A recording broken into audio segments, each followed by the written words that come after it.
Hello and welcome to this week's live event. My name is Elsa Kepi and I'm curator of this group, Women Healing from Emotional Abuse with Power, Passion and Pleasure. And I'm streaming live today as well as recording, so if I look away, that's what I'm doing, looking at another group of people on another camera. Haven't quite figured out how to do it all at once, so bear with me a little bit.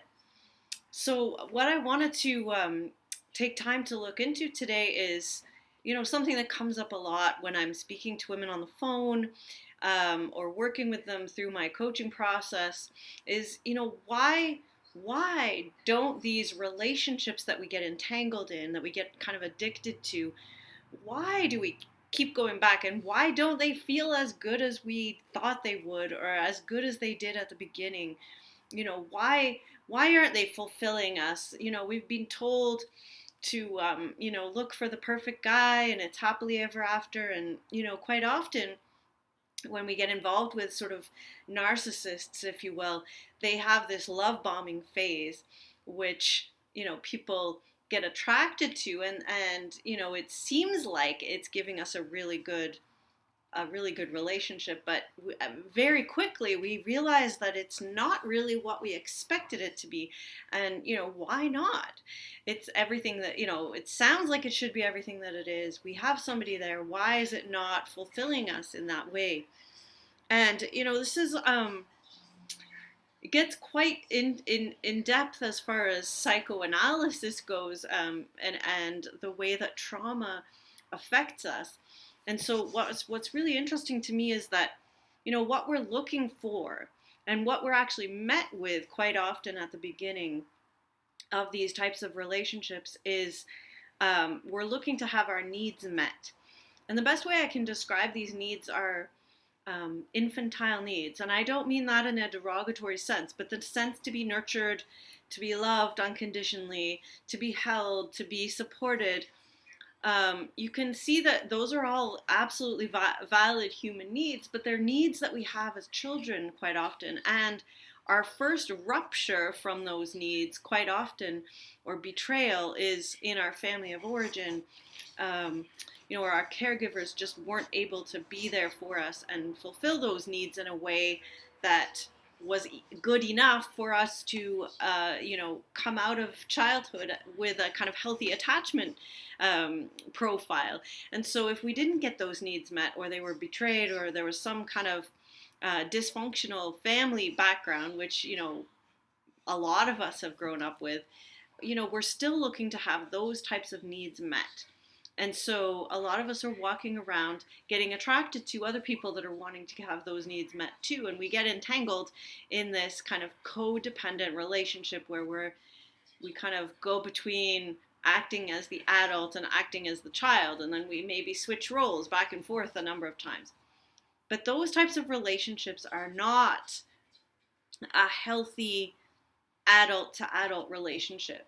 And these needs that we have of being nurtured and cared for and loved, and it's not wrong to look outward for those, but we also need to come to a place of being able to nurture, care for, and love ourselves. And this is where it gets tricky, because how do you do that?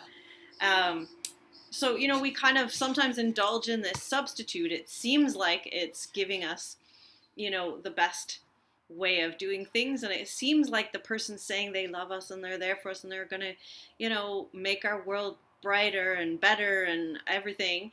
And yet the more we kind of go into that, the more we are kind of obscuring the actual real need, which is to really learn to nurture and care for ourselves first, and be able to have relationships that then can support and bring out the best in each other. But it's not out of this, like, I need you to hold me like a mother kind of need. And we also need to understand that fantasy can be a defense against both dreaming and living.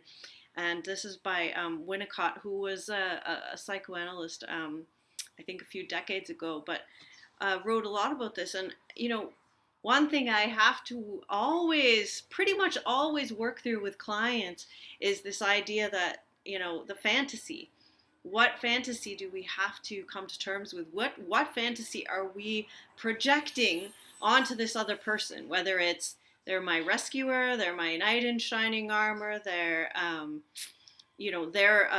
poor puppy that needs me to look after them. Like, what fantasy are we creating that we're then projecting onto this person that becomes a defense against actually living in reality with who this person is and what kind of relationship we're actually having? And so, the whole point of any kind of psychotherapeutic process is to find this place where we're not denying reality. And, if you, even with yourself, and as you move through the process, you may notice that, there's this stage where you grasp on so tightly to this fantasy idea of what, I put so much into this relationship, it must work. I love this person so much, they must love me the same, and I'll make it work. Like, it's this fantasy that we keep creating and keep holding on to in our life. And so when we can not deny that fantasy and actually start integrating what is really there, like, what's the reality of this? And quite often that isn't what we're really wanting. Then we can actually begin to work through, the original needs and maybe the original hurts that were there. And, it brings up the question of, do you always need to delve into your childhood traumas or things, to heal in the present moment? Well, yes and no. I mean, you could just as easily get stuck in working on your childhood trauma and never actually deal with the fact that you've got to grow up and be an adult now. And yet, a lot of our patterns and habits and the ways that we relate to people do come from our childhoods and what we imbibed and what we took in from our families and how that whole relationship went between our parents or between us and different caretakers. So it really does matter as well. And I very rarely work with women that haven't had some counseling in their background, because you do need to have this sense of knowing a little bit about that integration. But we want, there's a difference too between fantasy and imagination. We want our imagination to work, to be creative. We want to find our inner creativity, but we don't want to get stuck in this kind of fantasy bubble. It's very one-dimensional. And what's interesting in the way that I like to work with women is to take these kind of archetypal stories or myths, legends that we have grown up with.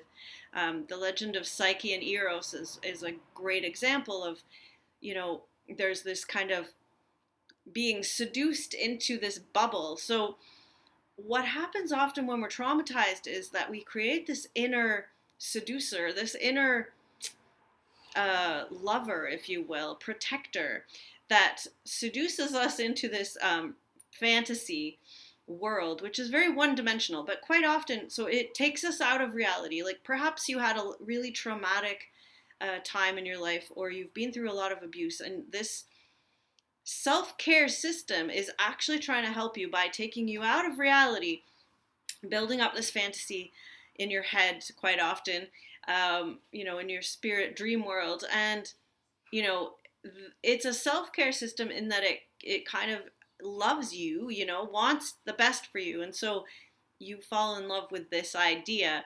And then as you move through, what comes up after a bit is that you notice that you're really lonely, or there's a break in that, or the idea is that we want to integrate, we want to connect this inner world with the outer world, our own self with the outer world. So if we stay locked in our own fantasy, we're never going to do that. We will be very vulnerable to other outer abusers because we're not actually present to them or to the outer reality. We're kind of all in our head and living this fantasy. And, whoever's in our sphere sometimes becomes a player in that. And so what sometimes happens is some kind of rupture or something pokes through. And in a lot of fairy tales, it's kind of like, Rapunzel's in the tower and then the prince climbs up. And so something from the outer world touches us.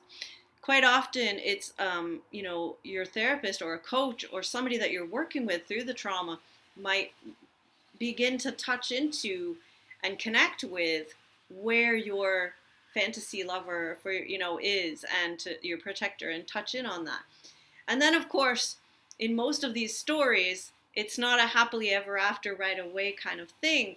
It's a, oh, we've touched in, we're connecting, we're trying to connect the inner and outer world. We've realized that there's a longing. We've gotten curious about it. Like, what's outside my tower? What's outside my fantasy? And then what happens usually, in these stories is there's, the evil, the everything erupts. Everything is chaos. And, in Rapunzel, it's, the witch, gets really angry. So anger, rage, envy, sadness, like all of this comes out, all these negative emotions. And, in the case of Eros and Psyche, Aphrodite gets super angry and storms around the world, and makes her do all these impossible things. So there's this kind of eruption of negative emotions around it all. And at this point, you might actually notice, even in the Facebook group here, people are at different stages, and that the stage where everything, it's nobody's right, and I'm just angry at everything, or I have this huge sadness coming up, all of these things. It's pretty interesting to realize that that's an actual stage. And so then after that, there's a slow learning, a slow gathering of the pieces. Rapunzel wanders in the desert, surviving on very little, and the prince wanders blind. It's this matching up of the inner and outer, until finally there's a reunion, a happy reunion, but it requires some work in this stage.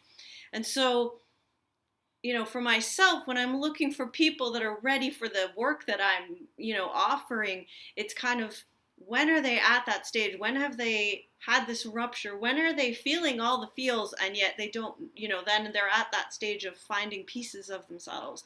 I'm going to appropriate, I don't know if this is correct, but I have the feeling that in a lot of indigenous cultures, they kind of look for pieces of your soul that are lost out there, and you bring them back. And so you could name it any one of those things, but that kind of wandering and gathering of yourself in a more real sense. So you're no longer living this fantasy in your own tower kind of thing. You're not blindly getting into, relationships. You actually have to work for that relationship with yourself. And so you've gone from this one-dimensional kind of fantasy relationship, which I would say is where you're at when you're not getting what you want from a relationship. It's because it's not a real relationship. It's not real intimacy. I would pretty much say most of the time that we're having a relationship with some kind of fantasy in our head, and so is the other person perhaps. And we have this attachment thing that's going on, and these infantile needs that are, we want to get from the other person. None of those things are really an intimacy of sharing and connecting and growing together, which is maybe the fulfillment of it. So to an outside observer, it's quite often really obvious that these relationships aren't healthy, and we can see that the person's ensnared in their kind of illusions, and we can kind of look at it and go, what are you doing? But from inside, this sometimes is a protected place. So we want to stay in this place of safety. And especially if you've been traumatized, and perhaps before the this particular thing, real life wasn't fun for you, wasn't good for you, which also isn't necessarily real. But then you make this protected inner space, and you kind of lock down into that. It's very one-dimensional. And so, we're really looking for, our soul, I believe, is always searching for this integration. So we sometimes get to that place of, being cast out of the bubble into real life. And, in some ways, having gone, through an abusive relationship, it is kind of like the hardship that wakes you up to why, you were already in that bubble, and now it kind of knocks you out of your tower. And the problem with a lot of trauma, if that's also involved in your background, is that it can, it's the worst imaginable thing to imagine coming out of your bubble and into the real world. And so this inner lover that has seduced you into this, part of yourself that's kind of said, oh, let's just stay in our fantasy because that's going to be way better. It's the worst possible thing to not stay there, to come out in the real world. And so we begin to kind of have this inner persecutor that says, stay here, don't go out there, everyone's going to hurt you, nobody cares about you, you don't need to da da da da da. And it tells us, don't do that, don't trust anyone, don't go out there. So trauma really does kind of add that extra barrier. However, it is possible to work through that and to kind of slowly gauge some trust. And quite often this is through working with someone that you resonate with. For those women that have worked with me, we've created a relationship, a real relationship of sorts, and also a therapeutic relationship, something that is real, that you can work through these things with, and sometimes you get angry and sad or whatever with the person that is your therapist or that you're working with, and that's okay as long as both people are working through this process. It's important to start building that trust this way. An interesting side note in my research for this video was the story of Lucifer, who was the fallen angel, so to speak, that was brought down by his pride. But he became, in this world, the Satan of this world, I guess, the Prince of Darkness or whatever. And he was the deceiver, the liar, the tempter, and the weaver of illusions. And it's just interesting to me that all of those things go along with narcissism, if you let it become, a pathological form of narcissism, not just a self-loving narcissistic position, but even gone further into pathology, having this, deceit and lying and all of these things. So we have a lot of this in the world. And so, we have to go through that place of self-doubt and suffering and find this inner sustainment that we can bring to ourselves. And what I work with clients is to bring, how can we be there for ourselves? How can we be our best friend, our own ally, our own parental figures? How can we do that and slowly gain trust, our own, all of that? And we have a relationship, and we create this relationship between our inner world and our outer world, so that when real love comes along, we are open to it. So, when the chance for real intimacy and trust and a good relationship comes along, we are open to it. And that, is really where, in the story of Psyche and Eros, their child was called joy. This is where we get to the place of joy in our life. And, joy, according to legend, is neither human nor divine, kind of a bit of both. And, it's a passion of ecstasy, that was Psyche, and humiliation, which was Eros, where we have to kind of humbleness, so both the human and divine are transformed through the human relationship into love. And I think that's kind of a beautiful way of putting it. So just kind of, it's an interesting thing to note that this is a process and a journey and a transformation that has been around for ever since humankind, I think, or maybe before. And it's not unusual. It's not special, let's say, even. And not to get stuck in the, I've had trauma or abuse, therefore I'm special and I'm different than everyone.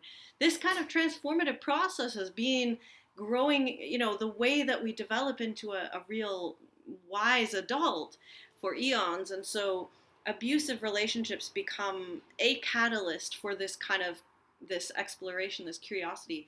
And, it's interesting to note that that's possible. So, hopefully that gives you a bit of a sense of the process and the journey, and maybe why these relationships don't feel so good is because they're not real intimacy. They're not real intimate relationships. It's not real love that we're finding here. It's this, all this other stuff that we're creating. And if you're interested in finding out more, and you feel like you're being tossed out of the tower, or you're ready to kind of do the gathering the fragments of your soul or wandering the desert and finding the pieces of yourself to work towards a really good relationship, I would highly recommend booking a breakthrough call with me and let's talk. It's absolutely free. We'll take about an hour to look at your particular situation and what are your goals and inspirations and passions that we could nurture in a real growth sense, and how could we get you there. So what are the steps towards healing, whether that's working with me or whether that's some other kind of resource that I can point you in the direction of. So you can book that by going to www.ailsakeppie, AILSAKEPPIE.com/apply, APPLY, and you'll get straight to my calendar. And I have a few slots every week that I take these calls. So if you're noticing that this type of the understanding of what's going on in the process makes sense and you're ready to embody it, please do reach out. I'd love to hear from you. And if you have a topic that you would like me to discuss, I do these talks every week, so PM me any topic that you're interested in. All right, have a wonderful day.